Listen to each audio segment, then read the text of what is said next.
Hello once again guys, welcome back to my series here on how to invest in the stock market for beginners. And in this video we're going to talk about how much money you actually need to get started with investing.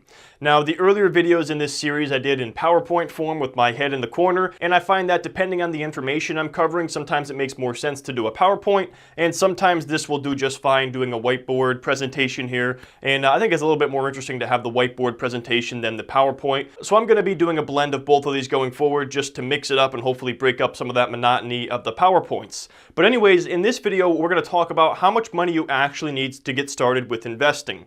Now, the general rule of thumb, if you just want a general rule, is about $1,000 would be a good number to have saved up in cash before you start investing in the stock market. But we can actually dive a little bit deeper and talk more about this because it comes down to two main factors. Number one, the simple one, is the minimum account balance for this brokerage account. So if the brokerage account has a minimum balance of $500, you need at least $500 to even open up an account to begin trading. And the second thing we have to consider is the commission cost per trade. Now, a lot of people don't realize this, but when you're considering your commission costs with your trade, you have to think about the fact that you're going to be buying that stock and then down the road you're going to be selling that stock. And that is what we call a round trip. A round trip is when you open and close a position.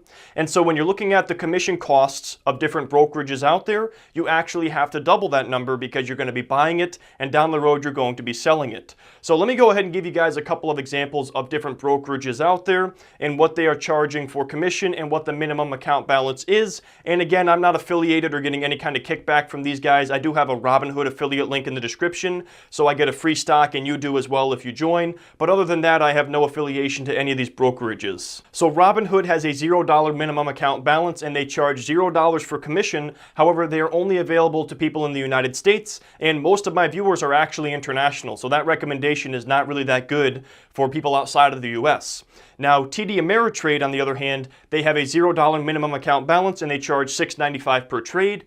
And ordinarily, I also talk about Scottrade, but Scottrade is actually merging together with TD Ameritrade, so we're going to just use them as an example. And then E-Trade has a $500 minimum account balance, and they charge $6.95 per trade, the same rate as TD Ameritrade. So let's go ahead and go over an example of this looking at $100 invested with TD Ameritrade. And as we said, they have a $0 minimum account balance, so you could technically invest $100 into a stock through TD Ameritrade. However, I would not recommend doing this, and let me show you guys why that is. If you invested $100 in a stock through TD Ameritrade, you would have to pay $6.95 to buy that stock, and down the road, you have to pay $6.95 to sell that stock to close out that position or have your round trip. So your total commission cost on this trade is $13.90 on a $100 investment. So what that means is you would need to have a 13.9% return from this investment just to break even. Now, historically, on average, the market returns about 8 to 10% per year. So looking for a 13.9% to reach a break-even point is not a very good thing. That's why you want to make sure your commission costs are not eating into your potential profit margin there with your investment. And a lot of people make this mistake. They get started with about $100 or maybe less than $500, and they think they're having some kind of great return here, but then they don't realize that the commission costs are actually eating up that return entirely. So obviously you would not want to invest $100 if you were paying $14 in commission costs. So what is the actual rule of thumb to follow with brokerages that charge commission? I follow the no more than 2% rule. The commission should never be more than 2% of the total investment. So let me go ahead and show you guys how to calculate this. It's very simple. All you have to do is take your round trip commission cost, or the cost to buy the stock and then sell the stock, multiply it by 50, and that will give you the minimum amount that you should be investing in one particular stock. So if you had a $10 round trip commission cost, you would want to invest at least $500. If you had a $15 round trip commission cost, you would want to invest at least $750.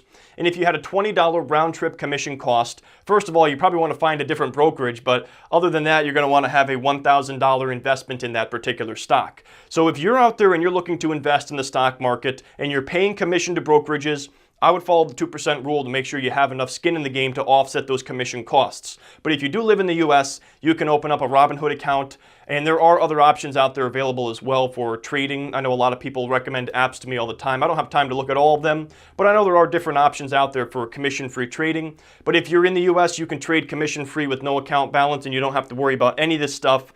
And the initial cost for getting into the stock market is going to be the price you pay for one share of a stock.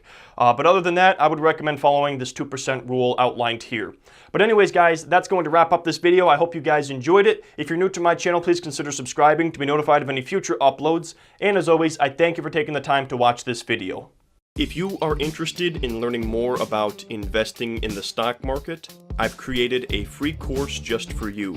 The link is in the description below. Here are a few other videos you might enjoy as well.